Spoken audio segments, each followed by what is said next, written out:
Hey Long Island Flippers, today we're in North Babylon, New York, and we want to share with you what we picked up for $365,000. Just kidding, this is what we really got.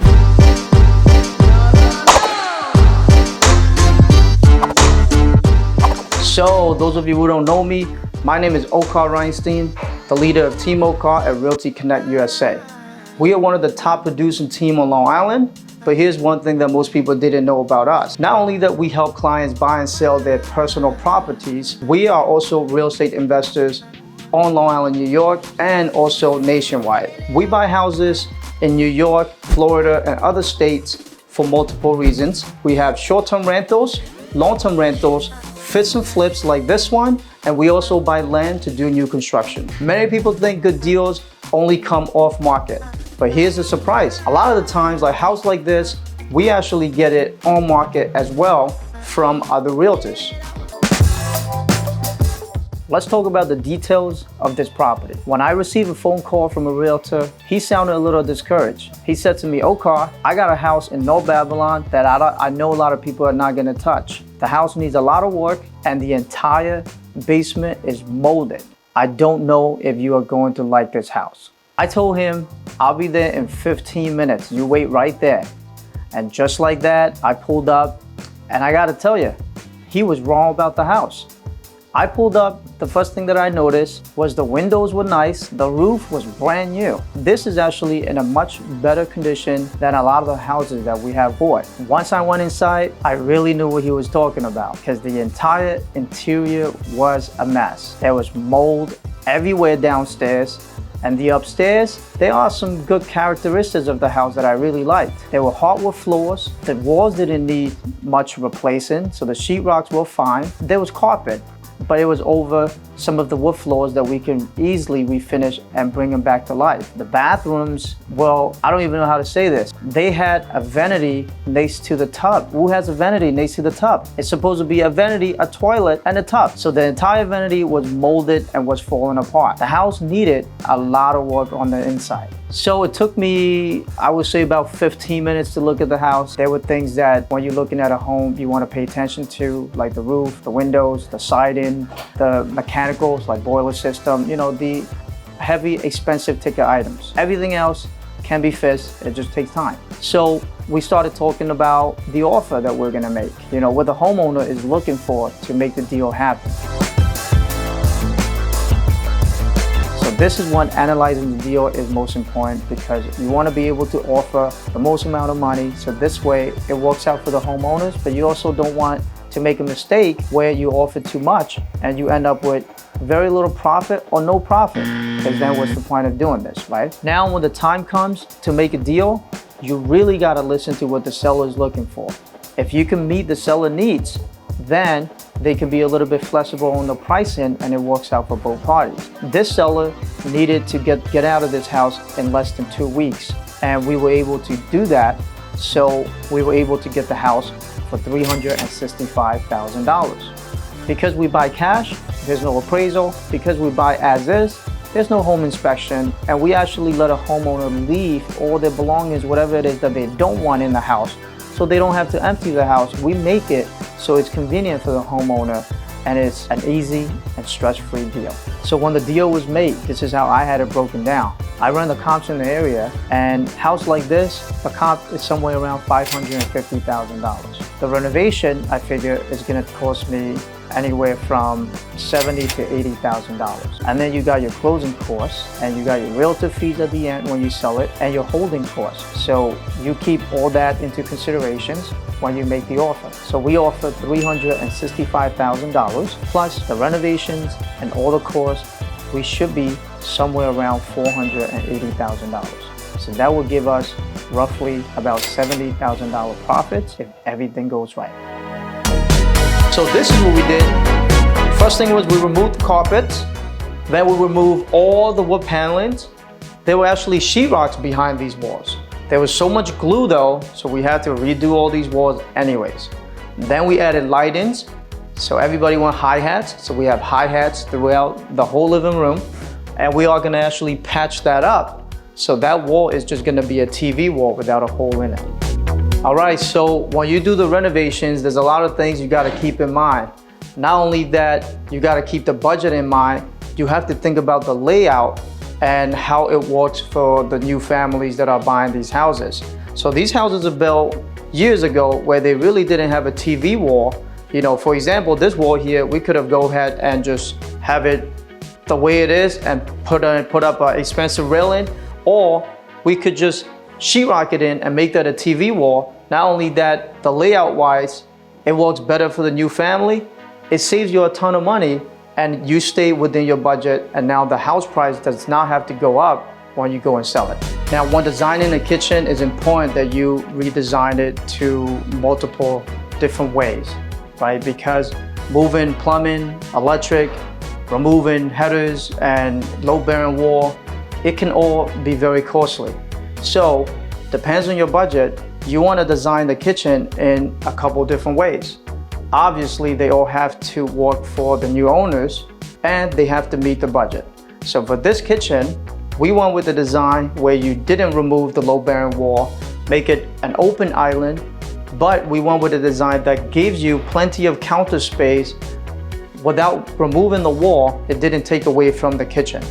We went ahead and spent the money to move the sink and move the refrigerator. So this way it opens up the kitchen a little bit more and it makes it more user-friendly. But hey, at least we stayed in the budget and we met the needs for the new homeowners. When I came here to look at this, the house was listed as a 3-bedroom home. So sure enough, I saw the opportunity where we could turn it back into a 4-bedroom. That's what it used to be. The previous homeowner had moved the laundry upstairs and using that as a laundry room, so they lost a bedroom. Now, moving the laundry back downstairs where it belongs, you're converting back into a 4-bedroom home. And obviously in this market, 4 bedrooms are always gonna be more desirable, and the value-wise, it will give you a little bit more money when you resell. Coming upstairs, you had wood paneling on all these walls and linoleum flooring throughout the whole second floor. So what we did up here is a perfect example of what we did throughout the whole house. We did hi-hats, new walls, fresh coat of paint, new switches, new outlets, new doors, new trims, and brand new floors. And this brings the house up to modern and brand new. So coming down to the basement, behind me there is a bedroom. And in here, you have a living room, a bedroom, full bathroom, and a space for kitchen. There used to be a kitchen down here, but for resale purposes, we had it removed and we're gonna put the washer and dryer down here. The plumbing is gonna be there, so if somebody wants to put a kitchen after they close on the house, they can do that. There's space for a refrigerator there already. The reason why we don't put the kitchen in the basement is because when you do sell it, you don't want to run into issues with mortgages and anything like that. It's just easier to sell a house with a finished basement with no kitchen, especially when you have no egress and no outside entrance. So that's the reason why we opt out to put a new kitchen down here. But instead, we're gonna turn it into a beautiful laundry room. All right, now I'm in the utility room. This house actually had a boiler and water heater that was already functioning. I mean, it wasn't serviced for quite some time, so I knew that we would have to do that, which we took care of when we got the house. The first thing that we had done was service these boiler and the water heater right away, because if you have to replace those, it could be pretty costly. It could cost you $10,000 to $15,000 to get everything done. But instead, we had a plumber bill for $1,000 to fix whatever needs to be fixed, and now we have a peace of mind. And one thing about this house that's so great, it actually has gas in the house already.